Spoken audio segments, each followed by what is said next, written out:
Be here now. Just be here now.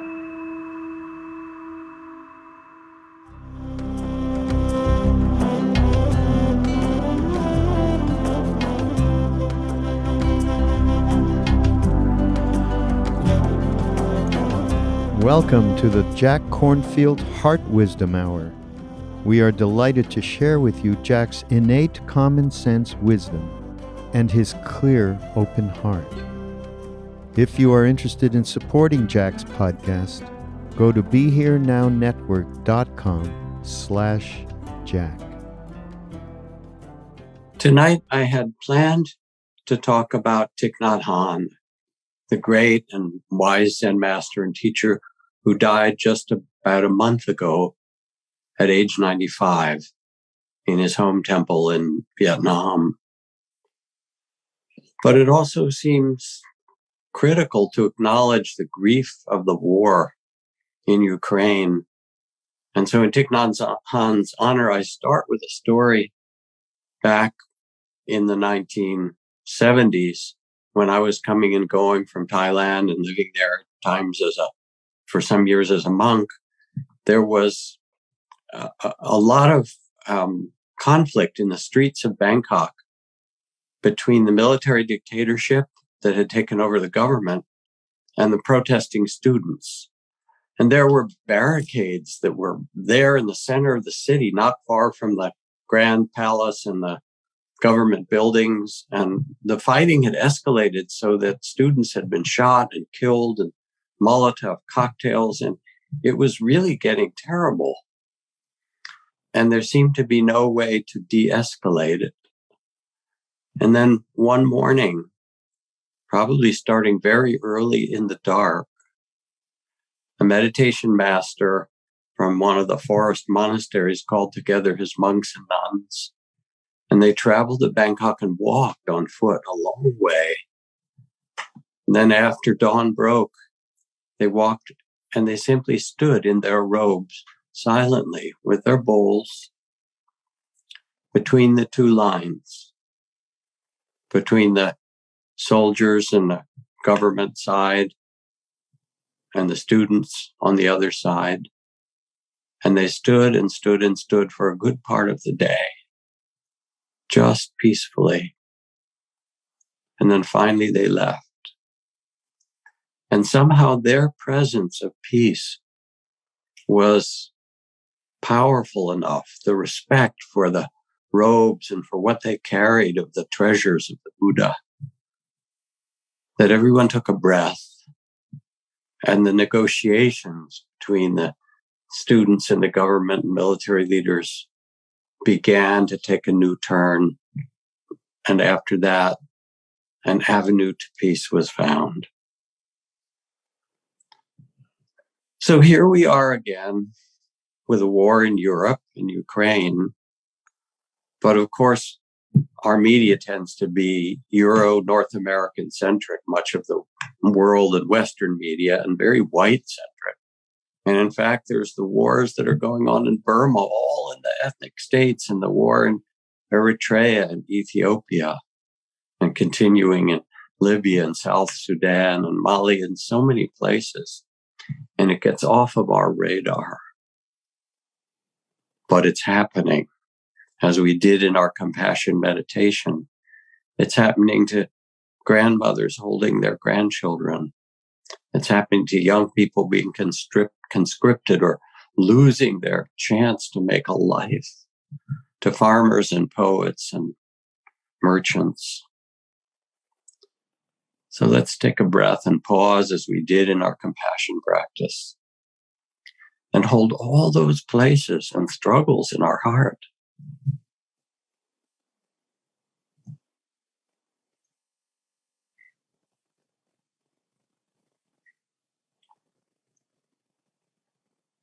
In some way, it seems so foolish, almost astonishing that people would do this. And yet we do as human beings. So now our heart cries, we have grief and tears and shared sorrows and care.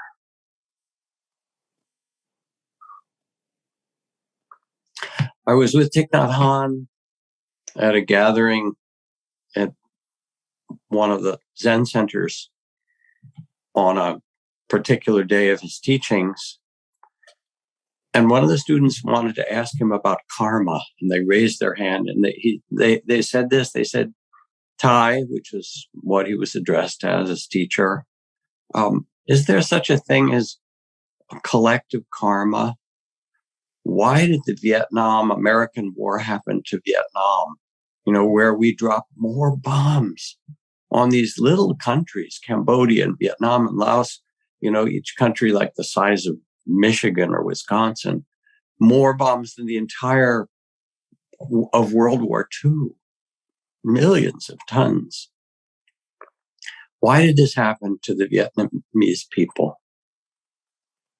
And he paused and his eyes got very soft. And he looked out back and he said, it didn't happen to the Vietnamese people. It happened to all of us. And that is the deeper truth. As it says in the Buddhist teachings and elsewhere in the wisdom teachings of the world, in war there are no victors. Hatred never ends by hatred, but by love alone is healed. And one of the first verses of the Buddha, he says, better to conquer yourself than 1,000 men in battle. And I'm leaving it in the masculine, even though I often will change it to make it more inclusive, but I'm sorry to say it's more accurate. It's easy to get caught up in the war if you watch the media as if it's a video game, in the kind of heroism of it. Here are these Ukrainians now armed with Javelin and Stinger missiles to bring down helicopters and blow up tanks. And, I could even feel myself get a little excited, like, yeah, fighting for the underdog there. And then I realize in a moment that there's young men in each of those tanks, or young women, but probably young men, that there's young people in those helicopters, that nobody is excluded from that suffering. Promise me, says Thich Nhat Hanh, this day, while the sun shines upon some part of the earth, promise me, even as they strike you down with a mountain of hatred and violence and crush you, even as they dismember you, remember, brother or sister, humans, men, women are not our enemy. The only thing worthy of you is compassion, invincible, limitless, unconditioned. And even as you face this, a smile will bloom like a flower. For when you face the beast of war with your courage intact and your eyes kind, and your smile blooming as a flower, those who love you and behold you across 10,000 worlds of birth and dying will bow as well. And he saw this. He lived in it. Wisdom says, don't look at the results, but look at the causes and conditions. Because it's not this war or that war, those people doing it. It's us. The $3 trillion spent every year on military in this world, the US is by far the largest of these, spending more than the next 9 countries all put together. We are also the largest exporter of weaponry in the world, way more than anybody else, sending killing machines of all kinds to countries all over the world, and then worrying, why aren't we safe?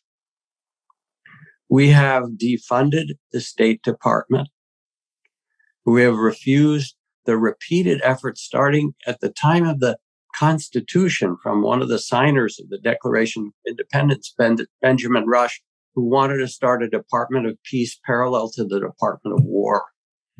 And year after year, people have proposed a Department of Peace in Congress only to have it ignored or voted down. There has to be a better game than war for human beings. Competition, yes, but some other way.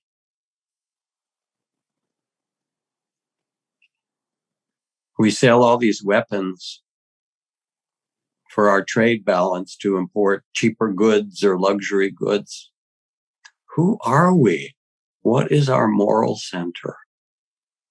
So when we look at war, we have to look at the war in ourselves as well. What to do? What can we do in a world, as Thich Nhat Hanh says, burning with suffering and hatred? What must we do? And his instruction is very simple: to stop. Probably his best-selling book of all is Being Peace.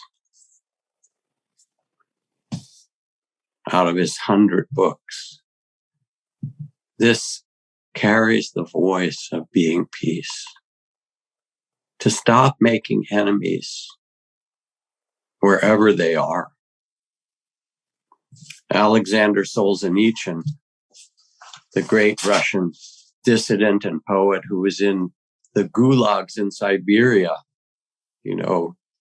suffered tremendously. He said, if only it were so simple.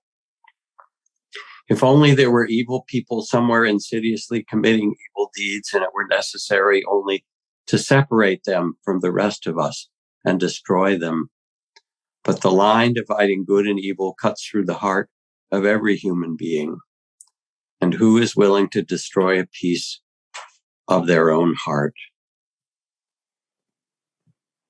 To stop making enemies.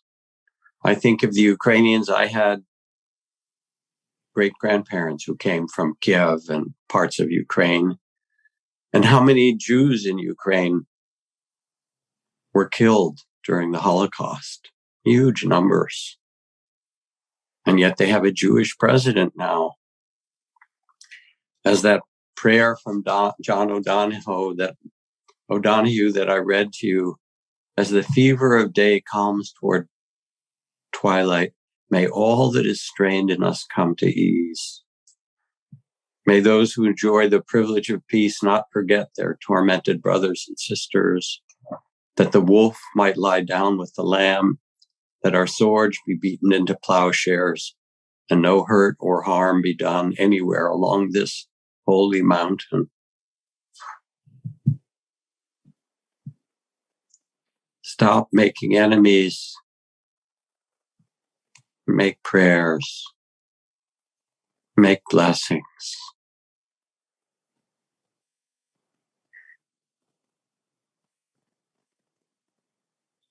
This is our moral task. It's really the task of our human hearts. You know it, I know it, we know it together.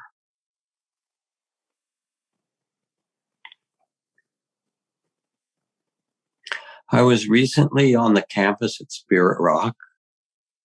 It's the middle of the 2-month silent retreat. And it was just beautiful to see people walking quietly, people sitting in meditation. The campus is mostly closed to outsiders to keep it safe and protected.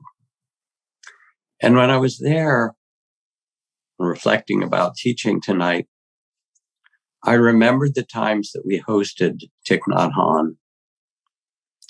And one of the times he came, there was a gathering, perhaps 2,000 people flooded into Spirit Rock.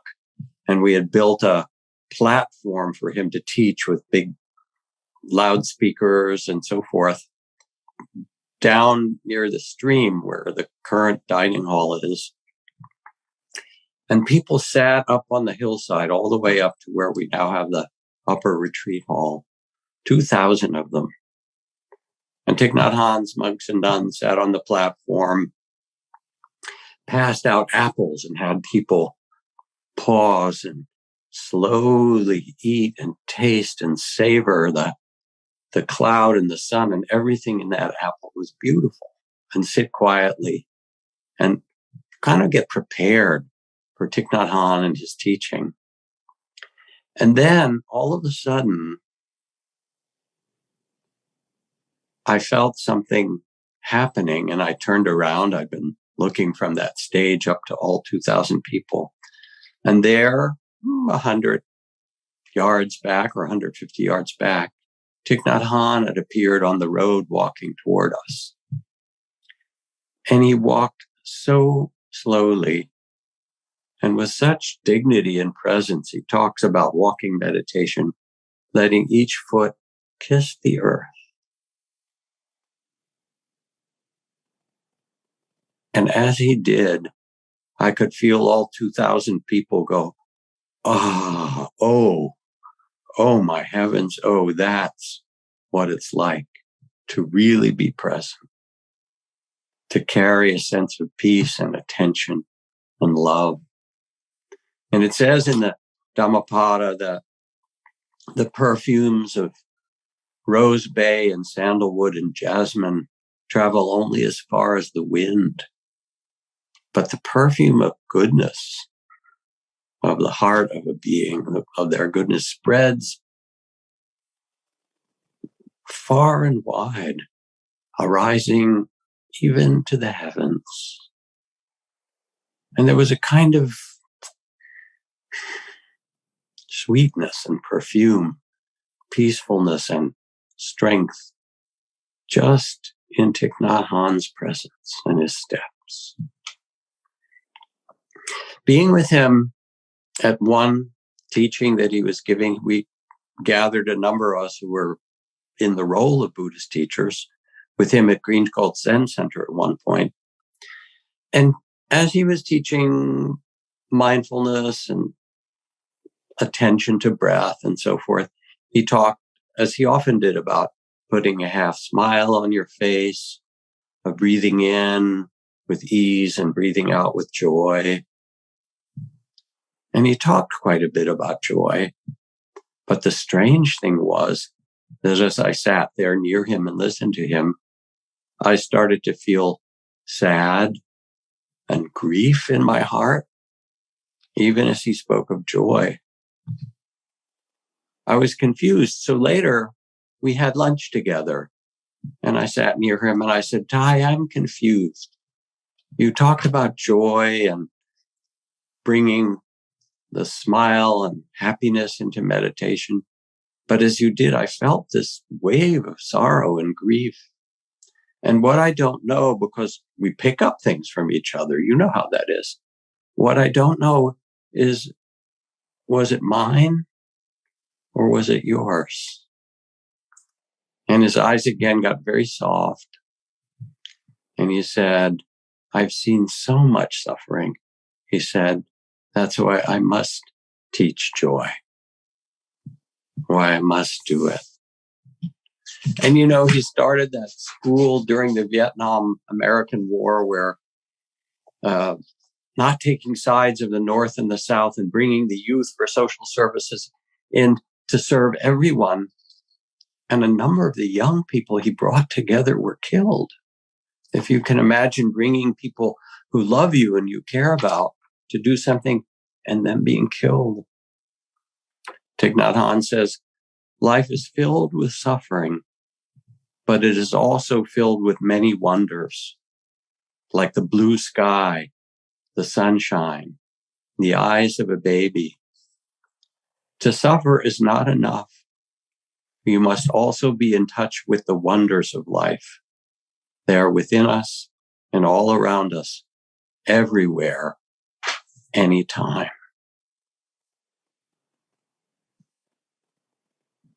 So suffering, the first noble truth of the Buddha, is not the end of the story.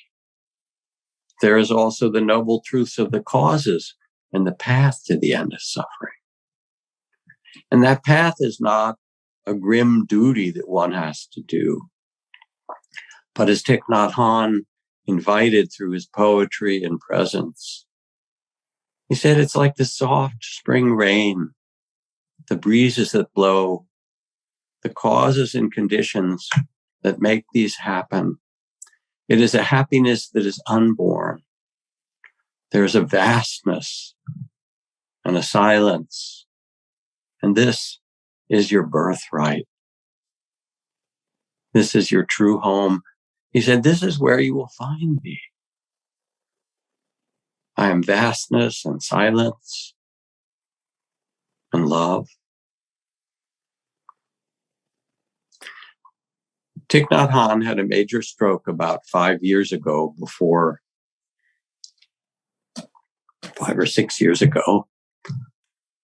And he was in France at the time and taken to the hospital and for some months given intensive medical care because he could hardly speak anything, maybe only move one arm a little bit. And then he came to San Francisco. He was brought to San Francisco by some folks who really loved him and were inspired by him. He and a group of monks and nuns. And they were staying in the city. And Trudy, my beloved wife, and I would go and sit in the mornings sometimes there. And they set up in the living room of one of these big houses where Thich Nhat Hanh had been staying, a kind of a meditation hall or zendo. And so people would sit, those around him, some of the monks and nuns, a few visitors, and then he would be wheeled in. This was the last day before he was to return to France and then eventually return to Vietnam. So he was wheeled in and we all sat. And when the bell rang to the end of the sitting, out of that very deep silence that was present, Thich Nhat Hanh raised his head and looked around. He couldn't really speak much at that point at all. And he looked at us. Trudy described it this way. She said, he was looking with two different eyes. One eye was an eye on eternity. Outside of time, after his stroke, here he was 90 years old, just seeing the vastness and the play of birth and death and joy and sorrow and human incarnation coming and going. An eye on eternity. And the other eye peered at each one of us, so present, and nodded as he could because he knew everyone in the room. Oh, you and you, I'm about to leave for France. Oh, I see you. I am present. I am with you. You are with me. And this is where he lived, in the vastness and in the reality of the present moment. With mindful, loving attention to each moment and each thing with care. One aspect of Thich Nhat Hanh, and part of his brilliance, was that he was able to take ancient teachings and sometimes very deep teachings and make them really simple. Some of it seemed to come through his love of children, as you could see in that photo that we had at the beginning of the meditation. There he was, holding hands with the children, doing a walking meditation, where he explained that sitting in meditation, he explained to the children, is like having a glass of that kind of unfiltered apple juice that's sort of cloudy. And if you place the glass of unfiltered apple juice on the table and just wait quietly, gradually the particles will settle. And pretty soon it will become transparent and clear and you can see through it. And so he said to the children, let yourself settle like the glass of apple juice. Or another time he said, it's like let yourself become a pebble that's thrown into the river and slowly sinks to the bottom and rests there, even as it's caressed by the water that goes by. He invited the children and the child of the Spirit in each one of us into the reality of the present,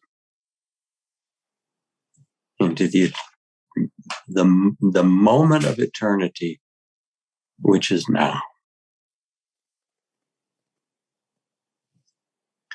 When you sit and meditate, when I sit practicing compassion, mindful, loving awareness,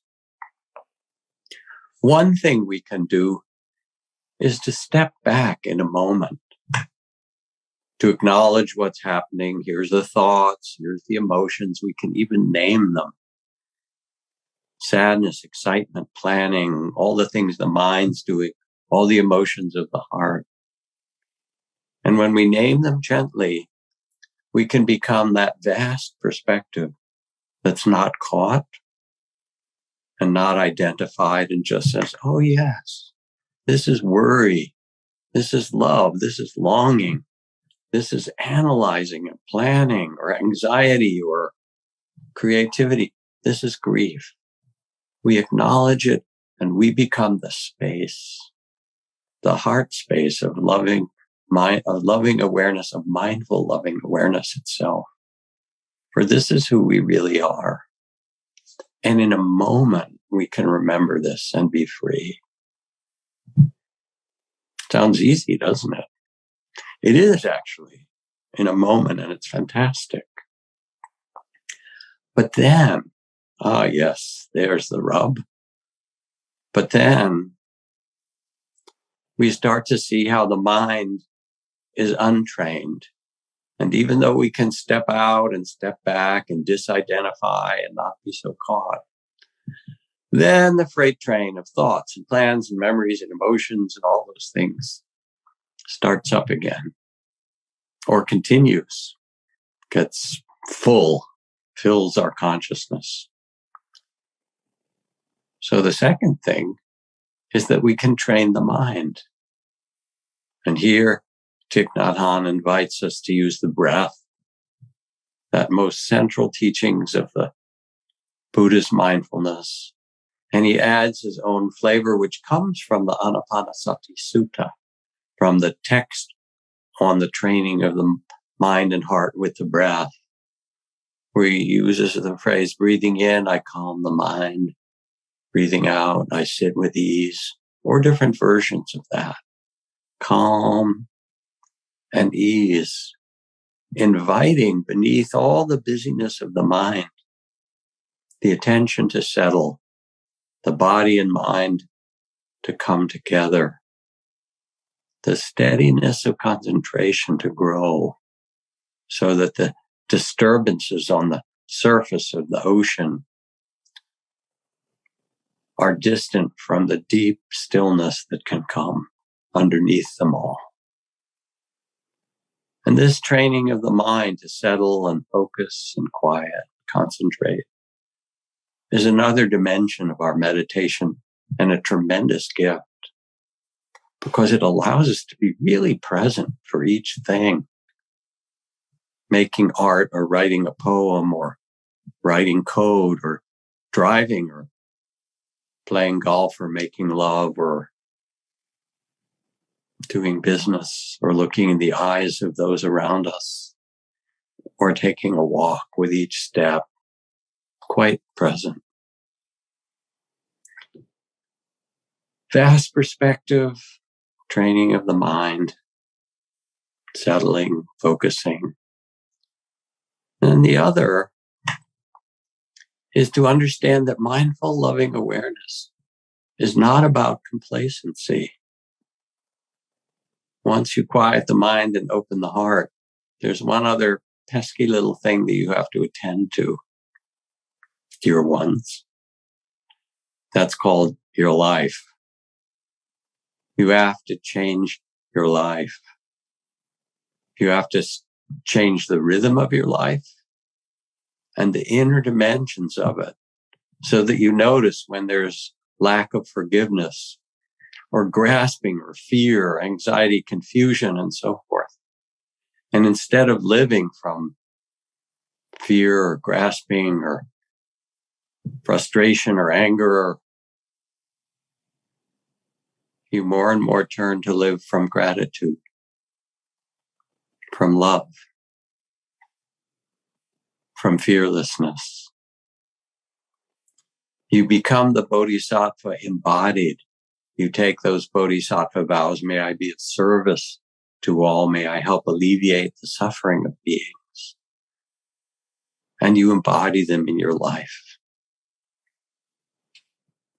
Despair is an insult to the imagination, says Wade Davis, wonderful anthropologist and writer. Despair is an insult to the imagination.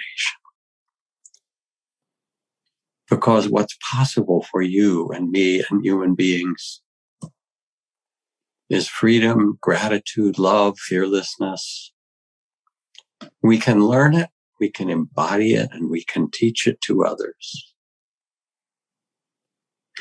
And Thich Nhat Hanh, unlike the traditional role of many monks and nuns, chose to speak out against war, to travel, to become a peace activist in ways that the Buddha did at times in his own life. He pleaded with all he could see, starting, in Vietnam, and of course in his famous relationship with Dr. Martin Luther King, for us to stop the war. To stop the war inwardly and outwardly. And one of the precepts that those who followed Thich Nhat Hanh and his order would take, aware of the great suffering caused by war and conflict, we are determined to cultivate nonviolence, understanding and compassion, all in our lives, to promote peace education, mindful meditation, mediation and reconciliation within families, communities, nations, and the world. How could it be that we defund the State Department? How could it be that we don't create a Department of Peace? But what Thich Nhat Hanh also said was, as the Buddha in his phrase, to conquer oneself is greater than conquering 1,000 in battle, is you must always start with yourself. And I remember teaching with Thich Nhat Hanh at a big conference at UCLA. There were probably 2,000 people, and we were alternating teaching in the morning and the afternoon. It was on Buddhist and Western psychology in part.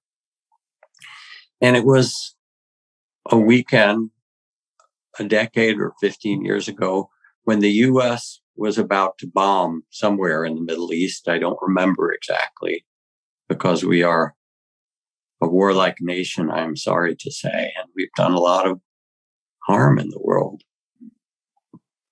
And so many of us have been part of demonstrations, going out, as I will myself again, standing up with the people of Ukraine, wearing black armbands. There was a whole group of us in that hall who had been out in demonstrations. And we were about to do a walking meditation. 2,000 people slowly and mindfully in a circuit around the UCLA campus. So I said to Thich Nhat Hanh, I said, Thai, why don't we give out black armbands to everyone so that we can also stand against the bombing, which I knew he cared about so much. And he paused and he said, no. He said, when we walk, we just walk. When we walk, we're not demonstrating for or anything. We become the peace that the world needs. And this was part of his message, to not make enemies anywhere. In meditation, he described sitting and taking tea with Mara. And you all remember who Mara was, the Indian god or whatever form being that came when the Buddha was seated under the tree of enlightenment with all his armies, first with all the temptations, and the Buddha was unmoved, and then with the armies of Mara and the aggression, all these things that you meet, by the way, if you happen to come on retreat at Spirit Rock, Mara is waiting for you as you sit. And then Mara came in the form of doubt until the Buddha finally touched the earth with his hand and called on the Mother Earth herself to bear witness to his pure heart, to his ability to awaken. He raised his hand and touched every spear and flaming arrow with the heart of compassion, and they turned to flower petals at his feet. But it turns out in the Buddha's text that Mara comes back 40 more times during the Buddha's life. And each time the Buddha recognizes him, oh, is that you, Mara? And Mara then goes away, generally speaking. Once in a while, there's a little negotiation where at the end of the last year of life, Mara says, you've lived a long time, you've succeeded in everything you wanted, you have a sangha and community, lay people, monks, nuns. Isn't it time to hang it up? And the Buddha said, yes, within this year, it will be the end of my life. So they had a little dialogue. But mostly, I see you, Mara. And Mara goes away. Thich Nhat Hanh took this and he said, oh, when Mara comes, and he told a beautiful little story as he did, there's Buddha sitting quietly with his attendant Ananda nearby, and then someone lurking nearby comes up and it's Mara, and Ananda, his attendant, tries to get rid of Mara. And the Buddha says, wait, is that my old friend Mara who's come? Would you set out some tea for him, Ananda? And they sit together and they talk about their lives. And the Buddha says, it must be very hard for you to be Mara all the time. Mara says, yes, it's a really terrible job. And the Buddha says, well, it's not that easy being Buddha either. Let me tell you what they do with my teachings. Oh. And so they talk in that way. And then Mara goes on his way. But Thich Nhat Hanh said, when Mara comes, you might serve tea a little bit, but don't let him stay very long. Mara of aggression or greed, Mara of uncertainty or self-doubt, all of these forms of Mara. You can take tea. You can even say to your anxiety and your fear and your self-doubt, you can even bow as you sit quietly in their eyes and say, thank you. Thank you for trying to protect me. To your anxiety, thank you for trying to take care of me. I'm okay just now, just where I am. I'm okay just where I am. And as Thich Nhat Hanh said, the present moment becomes a wonderful moment. When you let yourself see Mara come, acknowledge and go, and who you are is the Buddha, unshaken and unmoving, compassionate and wise for all.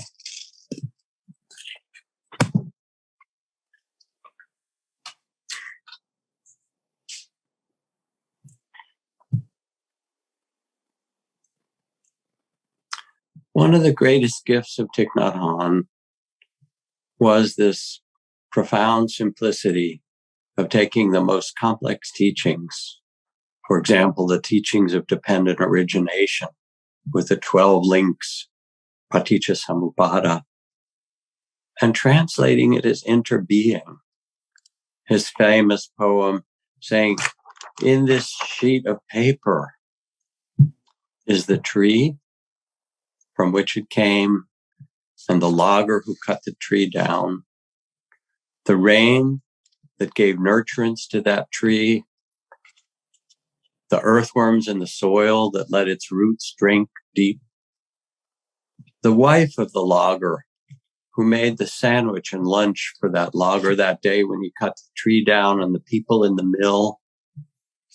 In this paper are rain clouds and storms and sunshine and human beings,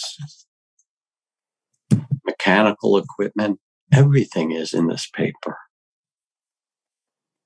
And he showed in the simplest way the very deep truth that we need to know.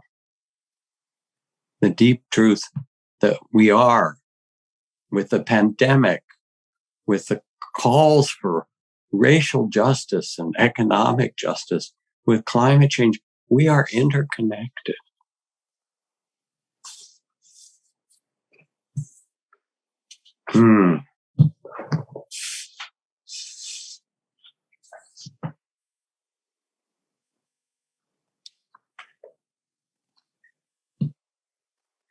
There's a beautiful essay in the new version of Being Peace that was just published. That's kind of the preface by one of our most beloved and celebrated elders, Jane Goodall. And she talks about how she never had the chance to be with Thich Nhat Hanh, but reading and seeing his words and hearing his words touched her so deeply, she said, because while he was there teaching interdependence and not making enemies anywhere in Vietnam and around the world teaching peace, she said, there I was in Gombe, and I was seeing the interdependence of all life in the same way, between the trees and the chimpanzees and the other animals that lived on this land, movement of the sun and the rain.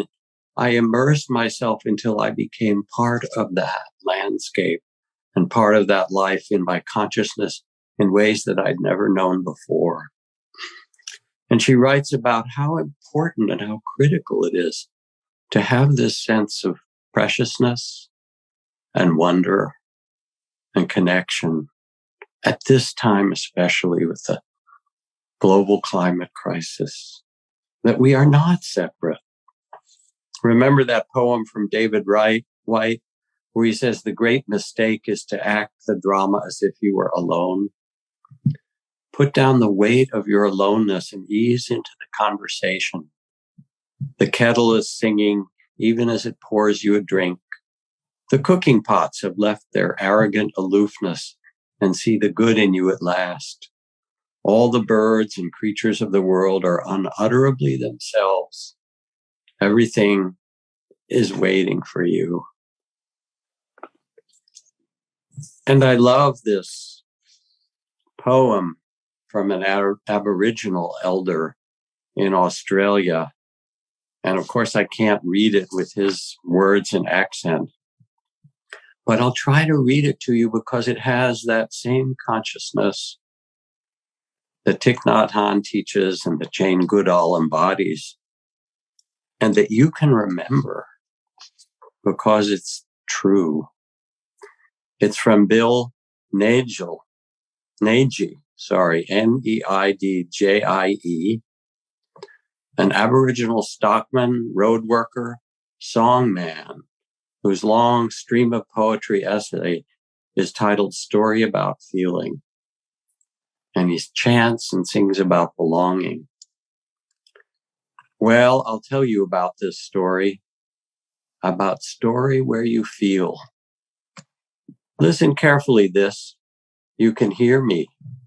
I'm telling you because Earth, just like mother and father or brother of you.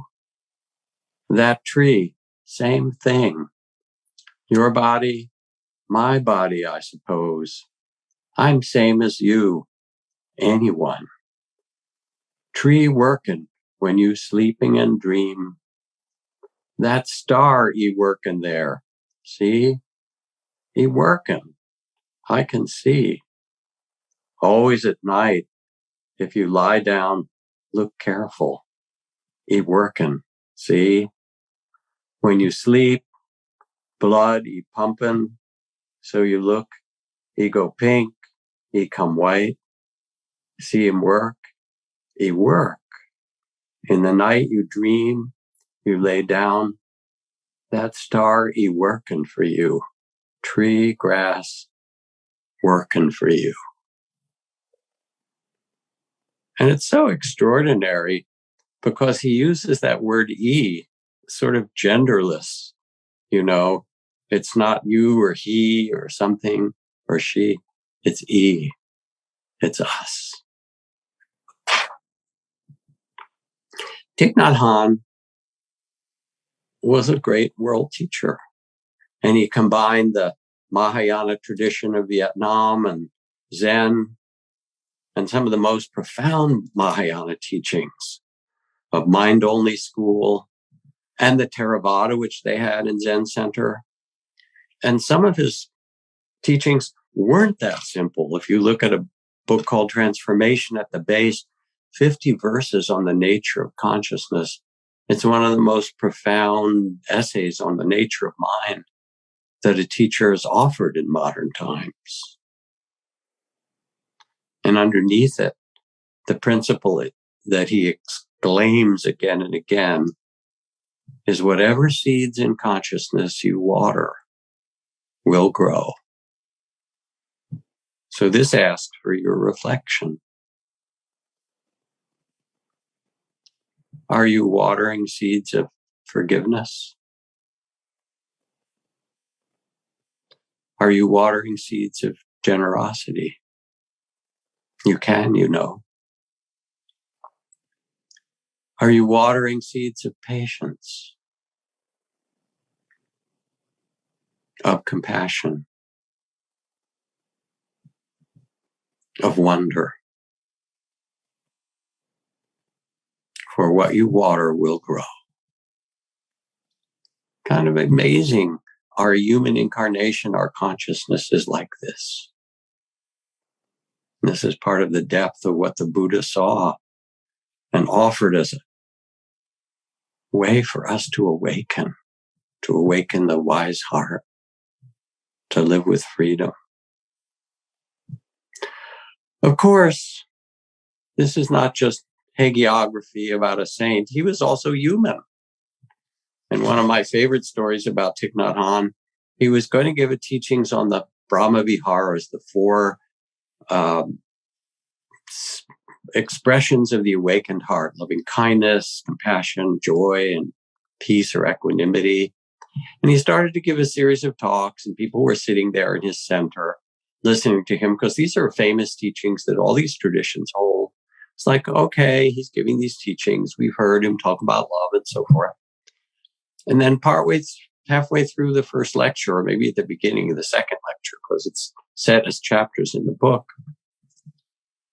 he changed from talking about love in the abstract, and he said, she was 18 years old when I first saw her walk down the steps in the temple in Chu Lai, North Vietnam, or whatever the name of that temple was. And he talks about falling in love with this young nun. And all of a sudden people were going, oh yeah, he's going on about loving kindness and compassion and joy, like sat up. Oh, he's telling a story. And it's the real deal. Because he was human as well as all of us. He was so upset by the bombing that the U.S. had started and so angry that he wouldn't even travel to the U.S. for a while. It was the trauma that he carried from being under those bombs in Vietnam was just too much. And he could be tough.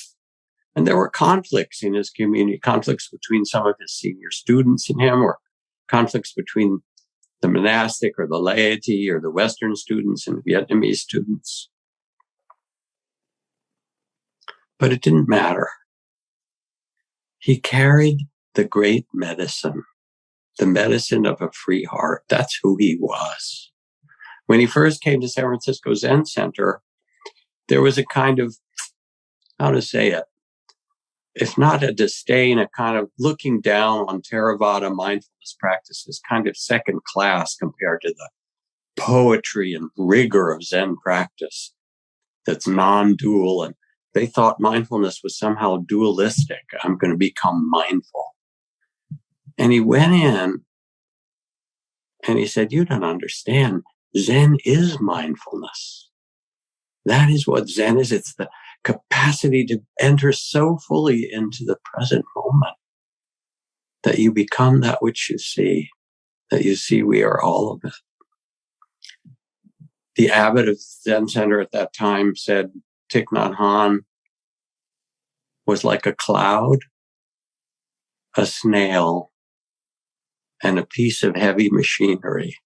I love this description. He described him a cloud, a snail, and a piece of heavy machinery.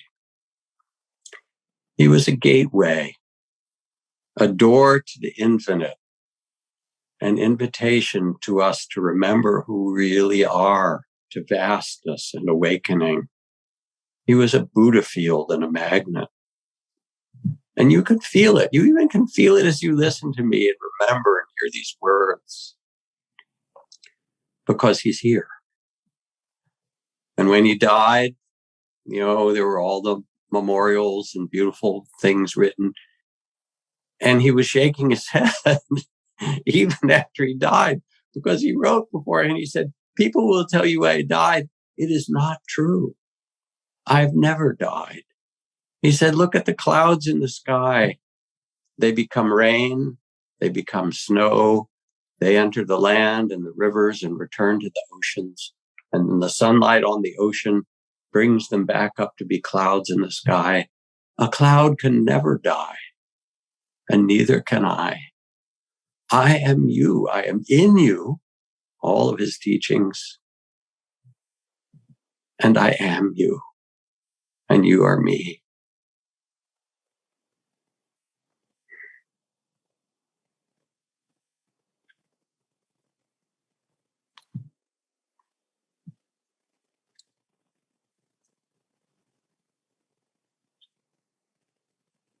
Just as Thich Nhat Hanh made himself a beacon of peace, just as he would not take sides, but at the same time, with tremendous courage, stood up for peace everywhere, wherever he could. He spoke, he stood, he walked, he did all the things that would contribute to peace. You can do the same. I will. I'll see you there. To stand up, and it's not just one place. Although, yes, I may stand up for those in Ukraine, and those in Eritrea, and those in Myanmar, as I have in other places, to offer our hearts. But we can also support the creation of a different world, a department of peace, the training of those who mediate, who understand the power of listening, deep listening, and nonviolence that Thich Nhat Hanh taught. We can work toward the elimination of oppression and injustice. We can become the Department of Peace. And that's the invitation. Nati santi parang sukhang. There's no higher happiness than peace, says the Buddha. So let's sit quietly for a minute. Just take this in and become it.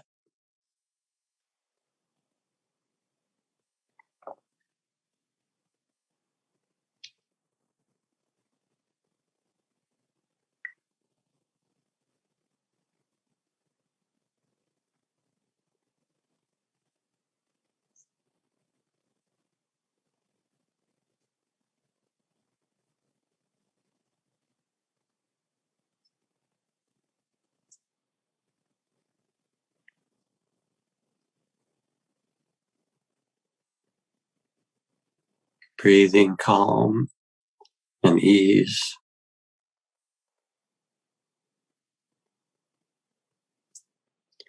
The mind quiets.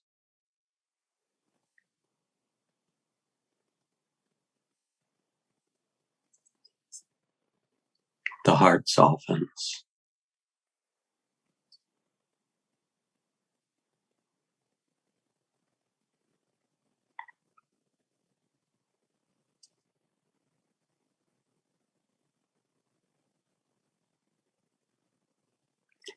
and we become a being of compassion